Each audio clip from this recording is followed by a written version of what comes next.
Non, je ne pense pas qu'Israël sera abandonné. Les États-Unis ne le permettront pas, et ceci pour une raison, dans le but de maintenir la Russie en dehors du Moyen-Orient. Non, je pense que l'Amérique du Nord va se diriger vers le camp qui lui convient, et si cela signifie le bloc arabe, ce sera cette direction. Non, je ne pense pas même qu'ils envisagent cela. Vraiment, je ne pense pas que les États-Unis abandonneraient Israël pour cette raison.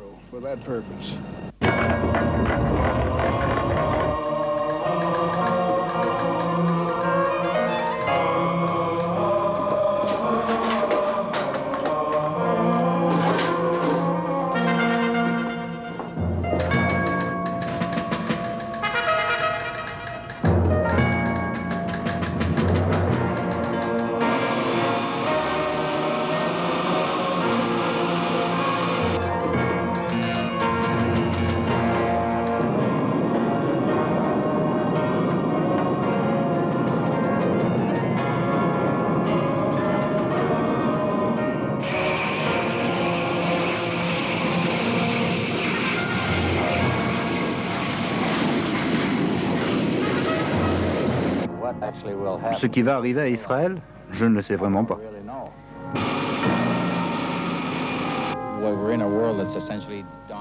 Eh bien, nous nous trouvons dans un monde qui est dominé essentiellement par l'économie. Je veux dire que cela est la nature même du monde. Et je pense que nous accommoder au boycott arabe ou de ne pas nous accommoder au soutien à Israël est pour le moins une absurdité.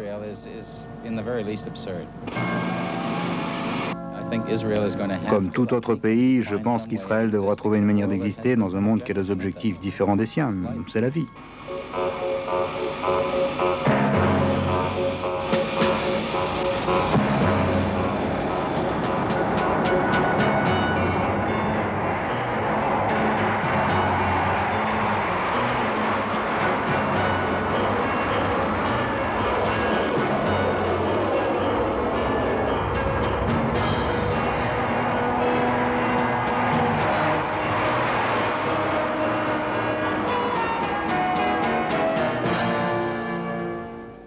Voici le troisième jour de guerre au Moyen-Orient. La bataille continue sur deux fronts. L'Égypte annonce de nouvelles victoires au Sinaï, précisant que ses unités blindées ont réussi une percée de quelques 30 km dans le désert. Aujourd'hui, selon des informations du Caire nous parvenant ici à Beyrouth, l'offensive blindée égyptienne continue. Je crois aussi comprendre, selon des sources libanaises dans la capitale égyptienne, que l'offensive tend à occuper les trois passages principaux du Sinaï, dont le col du Milta, où de nombreux blindés égyptiens trouvèrent une fin tragique en 1967.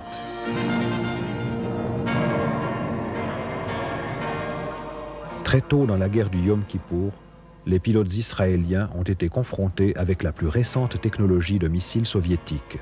En fait, les 3/5 des avions israéliens sur le front égyptien étaient abattus. Afin d'éviter d'autres pertes, l'armée de l'air a reçu une nouvelle mission: détruire des cibles syriennes dans le nord. La Russie réapprovisionnait quotidiennement l'Égypte et la Syrie avec du matériel militaire, mais l'Amérique était dans l'incapacité de faire de même pour Israël, car ses alliés européens craignaient de perdre le pétrole arabe. Israël était livré à lui-même. À Washington, aujourd'hui, un porte-parole de la Maison-Blanche a fait part de son irritation quant à l'opposition récente des alliés de l'OTAN concernant le réapprovisionnement des forces israéliennes par l'Amérique. Et lors d'une bataille très violente, ce matin, une unité blindée israélienne a été anéantie par l'infanterie égyptienne qui a utilisé le nouveau missile soviétique Sagr. Un grand nombre de tanks israéliens brûlent dans le Sinaï alors que le haut commandement tente de renforcer ses unités au col de Gidi et de Mitla. Les experts pensent qu'à la suite des lourdes pertes subies par l'aviation israélienne, les unités blindées sont les seules qui peuvent empêcher les forces égyptiennes de pousser jusqu'au cœur d'Israël.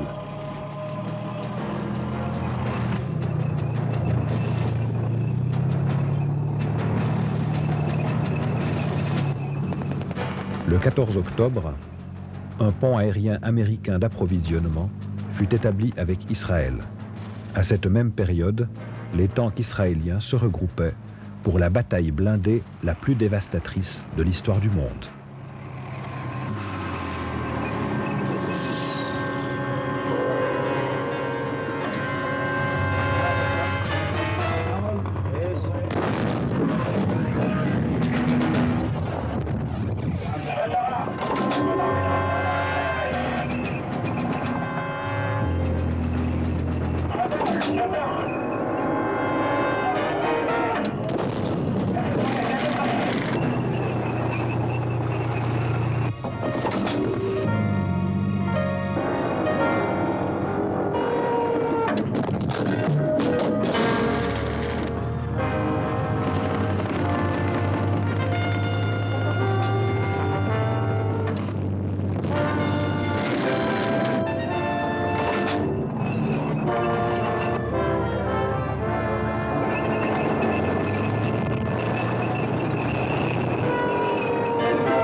Les forces armées américaines se trouvent en état d'alerte 3, ce qui signifie un degré de préparation accru. Cette alerte générale, dit-on, se résume ainsi: prudence, précaution, sagesse. Jerry Freidheim, un porte-parole du Pentagone, précise que l'ordre d'alerte est sorti à minuit, signé par le secrétaire à la Défense Schlesinger. Les officiels américains rappellent toutefois qu'une alerte de degré 3 ne représente pas une mobilisation générale.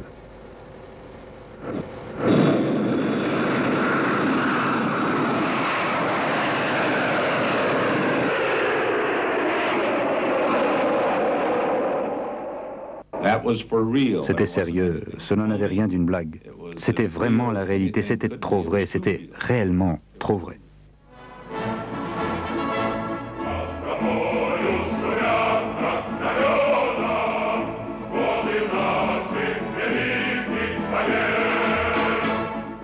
Deux semaines après l'attaque, Israël avait encerclé la 3e armée égyptienne et se dirigeait sur le Caire. Moscou mit en garde Washington que la Russie soutiendrait l'Égypte si les forces israéliennes ne se retiraient pas sur la ligne du cessez-le-feu du 22 octobre. Non seulement des engins à tête nucléaire ont été détectés sur les navires de guerre soviétiques, mais leur aviation transportait également leurs troupes de la Tchécoslovaquie à la zone de conflit. Les Russes réfléchirent à 2 fois quant à leur projet lorsque les Américains donnèrent l'alerte générale à leurs forces armées dans le monde entier. Cette fois, du moins, les Soviétiques renoncèrent.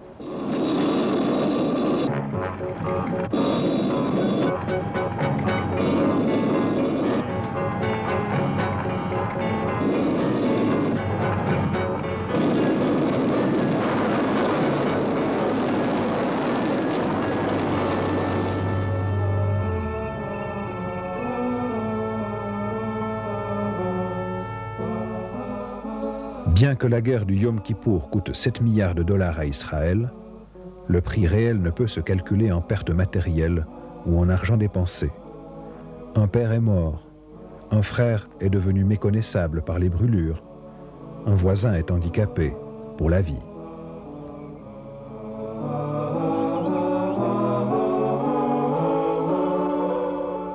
Venez, retournons à l'Éternel, car il a déchiré, mais il nous guérira. Il a frappé, mais il bandera nos plaies. Il nous rendra la vie dans 2 jours. Le 3e jour, il nous relèvera et nous vivrons devant lui.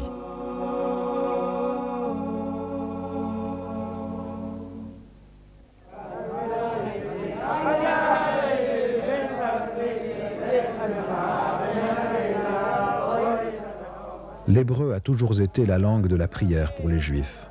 Vers la fin du XIXe siècle, Éléazar Ben Yehuda rêvait de réintroduire dans la vie de tous les jours cette langue qui était morte depuis plusieurs siècles.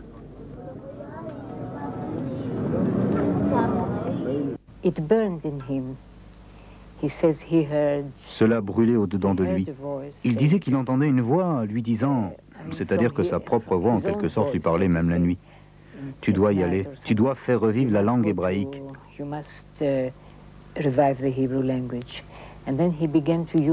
Et alors il a commencé à se creuser la tête et à se demander comment il pourrait le faire.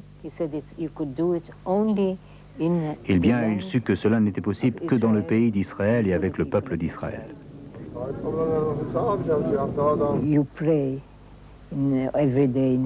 Chaque jour, ce peuple priait en hébreu. Et cela représentait en quelque sorte un lien entre les Juifs de différents pays qui ne possédaient pas le langage commun. Lorsqu'ils se rencontraient, les quelques mots qu'ils connaissaient des prières les aidaient.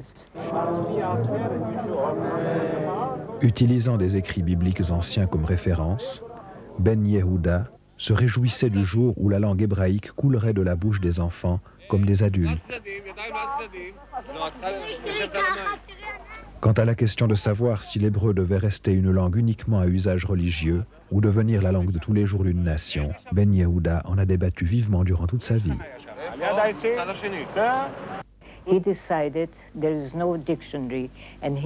Il remarqua qu'il n'existait pas de dictionnaire et qu'il devait donc en faire un. Ce fut l'œuvre de sa vie. Encore aujourd'hui, les gens s'étonnent, les scientifiques en particulier ne peuvent pas comprendre comment il fut possible pour un seul homme d'accomplir tout ce travail. De fausses accusations portées par ceux qui étaient opposés à la vision de Ben Yehuda conduisirent ce dernier en prison. Après sa libération, il continua son travail à New York.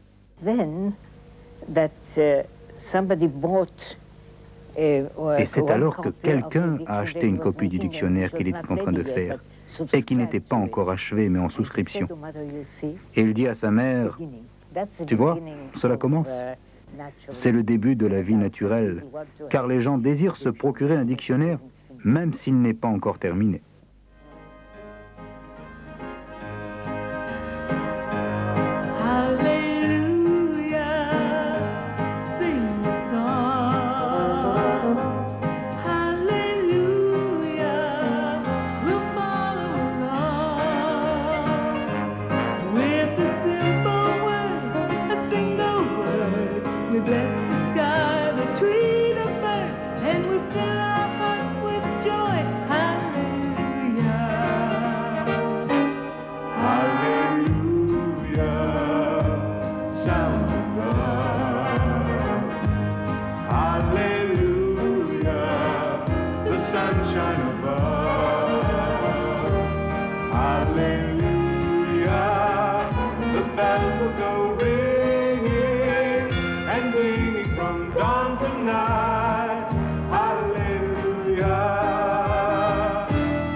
Nous avons eu dès le commencement un piano dans notre kibbutz.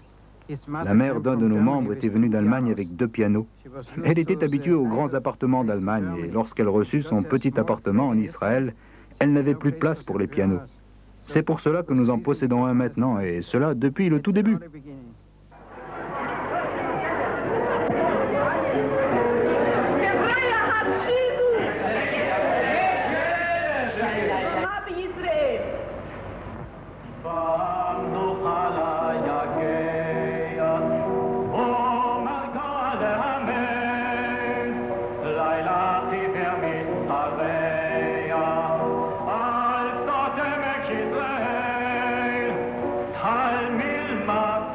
Dans les années 30, des fermes collectives appelées kibbutzim furent établies en Palestine. Ces communautés agricoles devinrent la pierre d'angle de l'espoir pour un foyer national juif.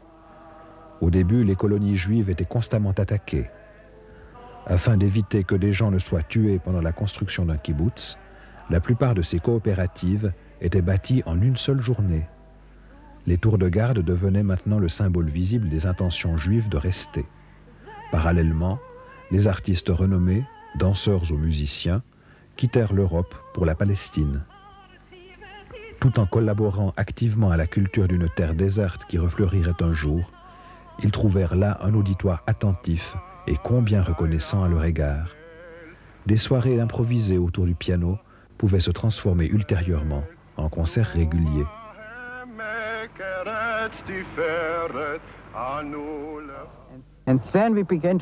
Et ensuite, nous avons commencé à amener des gens de l'extérieur. Dans le kibbutz, là-bas, se trouve l'homme responsable de nos bateaux. Nous avons eu des bateaux dès le début pour des raisons de sécurité. Il eut l'idée d'augmenter la rentabilité de ces bateaux en augmentant le nombre de participants au concert auquel il demandait un shilling pour la traversée aller-retour du lac, prix du concert inclus. C'est ainsi que notre centre musical a débuté. Notre homme promettait à ses clients un voyage au clair de lune jusqu'à Engev. Plus tard, des gens se sont plaints, ils avaient bien assisté au concert, mais n'avaient pas vu la moindre trace d'un clair de lune.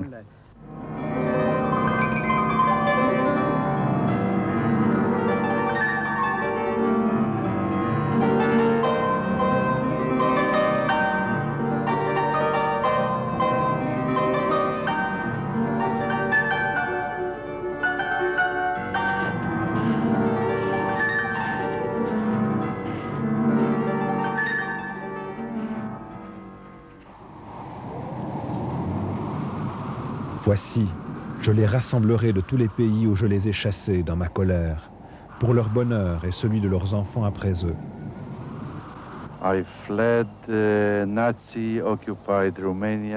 J'ai fui la Roumanie occupée par les nazis sur l'un de ces fameux bateaux clandestins. Nous avons quitté Constance en décembre, juste après Noël 1940. Nous sommes arrivés ici, dans la baie de Haïfa, en février 1941.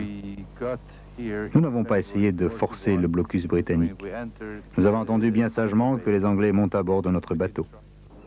À la fin de la Première Guerre mondiale, la Société des Nations avait accordé à la Grande-Bretagne un mandat pour administrer la Terre Sainte. Pendant les premières années du mandat britannique, des milliers de Juifs trouvèrent une terre d'asile en Palestine. Bientôt, des extrémistes politiques du bloc arabe firent pression sur les Anglais dans le but d'instituer un quota pour les immigrants juifs. Après s'être libérés des mains d'Hitler, beaucoup de personnes ont fui en Palestine à bord de bateaux clandestins. Ils étaient alors confrontés avec l'armée britannique, dont les ordres consistaient à les renvoyer en Europe nazie. Le quota d'immigration était donc en fait une condamnation à mort. Toutefois, le destin de Yohanan Erez ne fut pas de retourner en Europe. Nous eûmes de la chance et en février, ils nous ont fait débarquer, groupe par groupe. Et nous ont amenés directement à ce camp de nuit. Ne sachant ce qui allait leur arriver, les prisonniers firent des projets pour s'enfuir sous le couvert de la nuit. Un seul d'entre eux réussit à filer.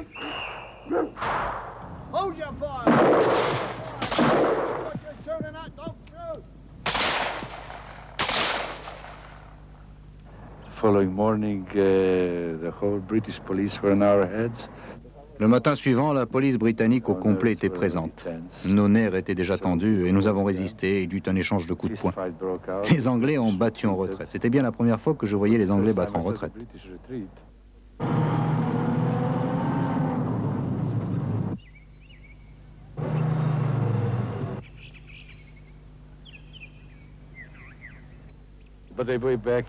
Dix minutes plus tard, ils étaient de retour et...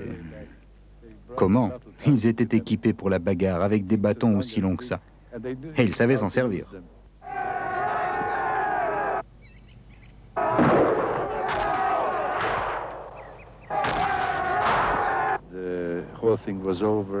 En une demi-heure, l'affaire était réglée et je fus conduit avec 24 autres soi-disant chefs de ring considérés comme dangereux dans un très bel endroit historique. Il s'agissait de la forteresse d'Acre. En 1941, la forteresse d'Acre était une prison britannique très bien gardée. Pendant à peu près 2 ans, Yohanan fut l'hôte du gouvernement britannique dans ce milieu froid et humide. Même dans cet endroit, des nouvelles arrivaient, indiquant que la marée du nazisme était en train de submerger les rives de la civilisation européenne. L'Angleterre elle-même se trouvait menacée.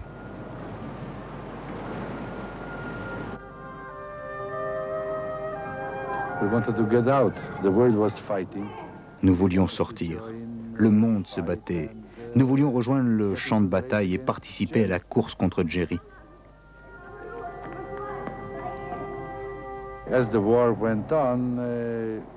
Comme la guerre continuait, les Anglais nous autorisèrent à nous porter volontaires pour l'armée britannique. J'ai rejoint la 8e armée et j'ai bien vu la moitié du monde avec elle.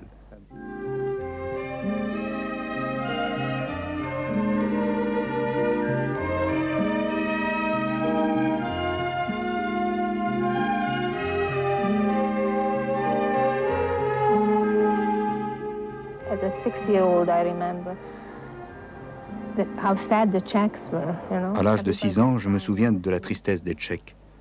Tout le monde pleurait dans les rues. Et les Juifs croyaient que rien de sérieux n'allait arriver.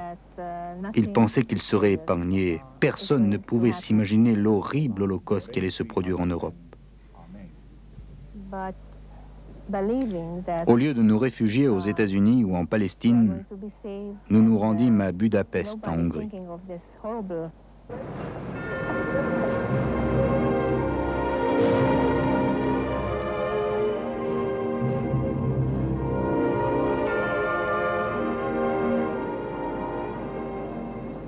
Inconscients du fléau qui allait les atteindre, les Juifs suivirent le programme nazi de centralisation. Le résultat, les ghettos juifs.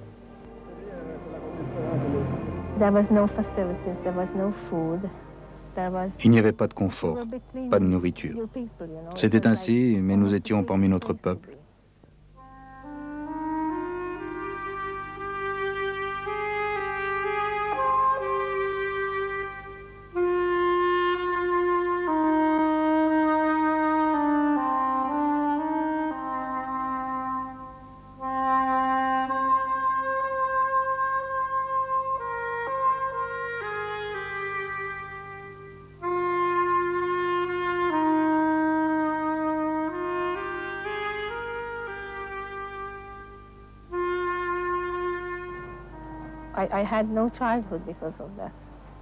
À cause de cela, je n'ai pas eu d'enfance. C'était une question de vie ou de mort, c'était une peur constante qui nous a accompagnés jusqu'à ce jour, qui, je le crois, se trouve à l'intérieur de nous-mêmes. Cela ne quitte jamais une personne qui a vécu des moments horribles.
Certaines personnes revenaient des camps, je les observais, très maigres et en haillons.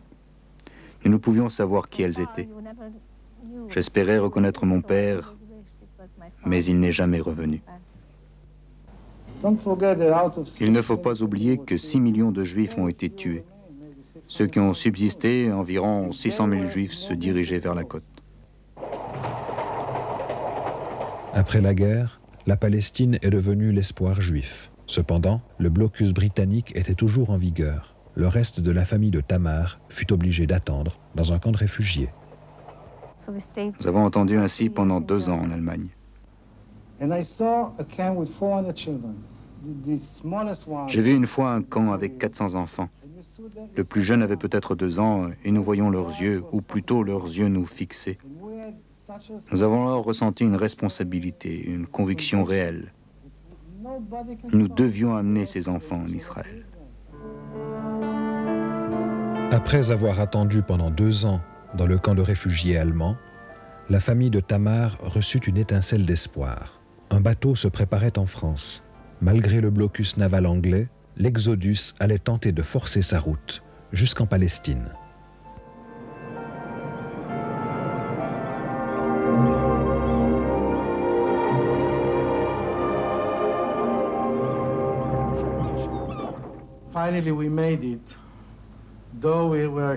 Finalement, le moment arriva. Nous avons entendu que le pilote du port vienne nous aider à sortir le bateau. Mais il a disparu après avoir reçu l'argent. Il craignait en effet les autorités en participant à cette affaire. C'est ainsi que nous avons dû nous débrouiller par nous-mêmes. En juillet 1947, l'Exodus appareilla. Ce vieux bateau à vapeur des fleuves américains transportait à son bord 4500 réfugiés remplis d'espoir vers la Palestine. 5 destroyers anglais attendaient à l'horizon. La préoccupation principale de la politique étrangère britannique consistait à ce moment à empêcher cette cargaison humaine d'atteindre sa destination. Si leur marine réussissait à faire un exemple avec l'Exodus, la marée de réfugiés juifs en Palestine s'arrêterait peut-être, avec un peu de chance. Les destroyers britanniques essayèrent de nous stopper à environ 30 km de la côte. Ils craignaient que l'on débarque tout le monde à Tel Aviv. Ils préféraient une bataille navale où ils avaient la supériorité. 5 destroyers et le croiseur Ajax faisaient face au vieux bateau à vapeur. Avec ses canons de 8 pouces et un passé guerrier impressionnant, l'Ajax se mit en position pour intercepter l'Exodus. Eh bien, c'était un grand honneur pour nous que d'être attaqués par eux.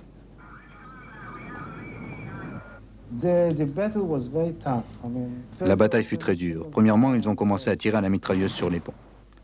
Quelques enfants, oui, 2 enfants furent tués et 40 autres furent blessés. Ils ont accosté des 2 côtés afin de permettre à leur équipage de prendre pied sur le pont.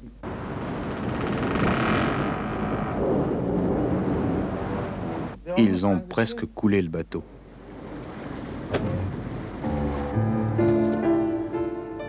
Les Anglais se rendirent finalement maîtres du bateau et dans le but d'établir un précédent, ils renvoyèrent les réfugiés en Allemagne.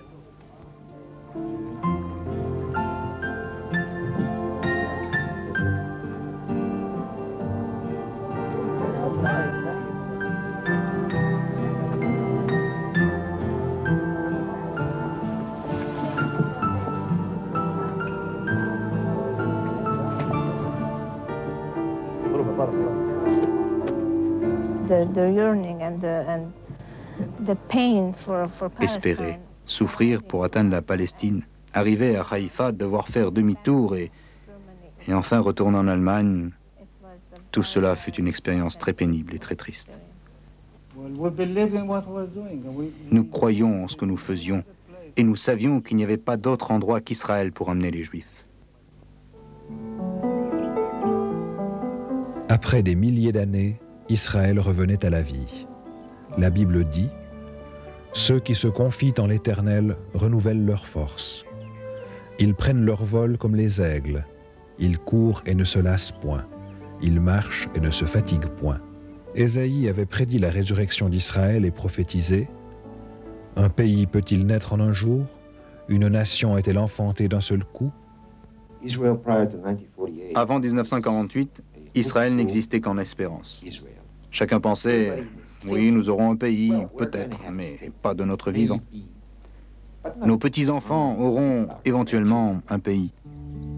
En 1947, le pays d'Israël faisait figure d'un petit bébé devant les Nations Unies. Que devons-nous faire de ce bébé, se demandait-il. 3000 ans auparavant, le roi Salomon s'était posé la même question. 2 femmes lui avaient apporté un enfant, prétendant chacune que c'était le sien. Ne sachant quelle était la vraie mère, le roi avait dit « Qu'on m'apporte une épée ». On lui apporta une épée et le roi dit « Partagez l'enfant en 2 parties et donnez-en une moitié à l'une et une moitié à l'autre ». Pour plaire aux Arabes et aux Juifs, il fallait partager la Palestine en 2.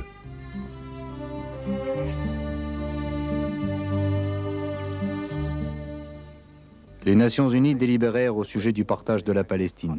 Ce partage était étroitement lié avec la notion d'un État juif et nous étions des plus intéressés d'obtenir une reconnaissance internationale. Les Arabes considéraient le partage comme une étape vers l'État juif. Si cela avait lieu, c'était la guerre. C'est ainsi que personne ne pensait sérieusement à un État. En effet, la création d'un État signifiait, nous le savions, la guerre, et personne ne voulait plus de guerre. Cependant, les pays arabes limitrophes considéraient le partage comme une ingérence sur leur territoire. 7 nations arabes se mobilisèrent pour la guerre. Nous devions être prêts à parer à toute attaque. Ainsi, le pays tout entier devant un front et toute la population une armée. En 1947, à vrai dire, il n'existait en Israël aucune armée juive unifiée. Par contre, il y avait plusieurs groupes rivaux clandestins. Ils étaient composés de toutes sortes de gens tailleurs, boulangers, fermiers, tous devenaient soldats pendant la nuit et étaient recherchés par les Anglais pendant le jour. La Haganah était l'un de ces groupes. Une fois, j'ai eu le privilège de voir le canon. Le canon de la Haganah était le seul que nous avions, et ce n'était pas un vrai canon, mais plutôt un mortier. Tout le monde l'appelait un canon. Il était gros, comme ça. J'en ai une photo, la seule de toute la région de Tel Aviv. Une partie de ce mortier, la bouche à feu, était transportée dans un grand bidon de lait. Les autres pièces étaient transportées par des personnes différentes et vous savez comme nous allions chanter. Le canon se promenait d'un endroit à l'autre. Je ne l'oublierai jamais. Mais en fait, nous n'étions pas prêts pour une armée régulière. Si vous aviez questionné les experts, ils vous auraient affirmé que cela était tout à fait impossible. C'est ainsi que j'ai appris qu'un expert était une personne qui comprend beaucoup de choses, mais rien de plus. Si le partage était accepté par les Nations Unies, la Palestine serait divisée en deux secteurs. Sous l'égide d'une commission internationale, les Arabes en contrôleraient une moitié, les Juifs l'autre. Après une période de transition, deux États souverains pourraient prendre forme. Le vote fut positif. Le partage était maintenant une réalité.